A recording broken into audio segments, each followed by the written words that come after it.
હજુ તો એટલો તડકો છે ને કે આ બધા કઠોળનું છે ને ડાળિયા બની જવાના છે. તો બધાને જય માતાજી, જય મા ખોડિયાર.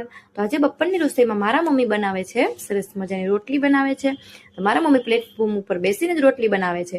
અને એક બાજુ મારા મમ્મીએ સરસ મજાનું શાક પહેલેથી જ બનાવી નાખ્યું છે, કોબીજ બટાકાનું. મારા મમ્મી એમનું મિશન સાંભળી લીધું છે, તો હું પણ મારું મિશન હવે સાંભળી લઉં. તો વાત જાણે એમ છે કે 2-3 દી પહેલા અમે ડીમાર્ટમાં ગયા હતા, પણ જ્યાંથી ડીમાર્ટમાંથી જેટલું પણ સામાન લાવ્યા હતા આપણે બધું સામાન ભરવાનું આપણે બાકી રાખ્યું છે, કેમ કે આપણને ટાઈમ જ નથી મળ્યો.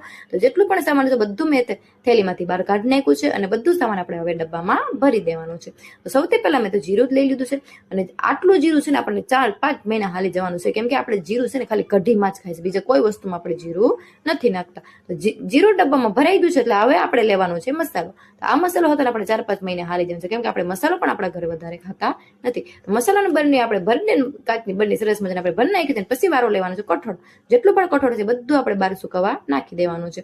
તો આપણે આ ડીમાર્ટમાંથી જેટલું પણ કઠોળ આવે છે ને બધાને આપણે તપવી લેવાનું, કે કોઈ દવા કાંઈ બી વસ્તુ મિક્સ કરીને નાખો એ સરસ મજાનું ઓડી જાય.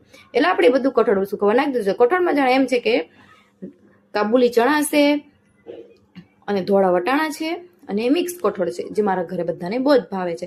અને કઠોળ આપણે બધું સુકવવા નાખી દીધું છે. પછી આપણે બધા ડબ્બા ઉટકી નાખ્યા છે. બધા ડબ્બાને હાથને આપણે સરસ મજાના તપવી લેવાના છે. તો આપણે ડબ્બા અને ચણા બધું અને વટાણા બધું આપણે હુકવવા મૂકી દીધું છે.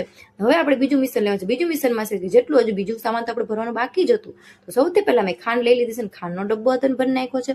તો ખાંડનો ડબ્બો મેં સરસ મજાનો ભરી નાખ્યો છે. તો તમે જોઈ શકો છો. તો સૌથી પહેલા રવાનો ડબ્બો ભરાઈ ગયો, ખાંડનો ડબ્બો ભરાઈ ગયો, આના જે વધારાનું કઠોળ હતું એ બધું એમાં ભરીને મૂકી દીધું છે. આ દાળનો ડબ્બો હતો ને આપણે ભરાઈ ગયો છે. અને બીજું છે આ ચણાનો લોટ હતી ભરી દીધો છે. તો મારો વ્લોગ ગમે તો લાઈક કરી દો, ચેનલને કરી દો સબસ્ક્રાઇબ.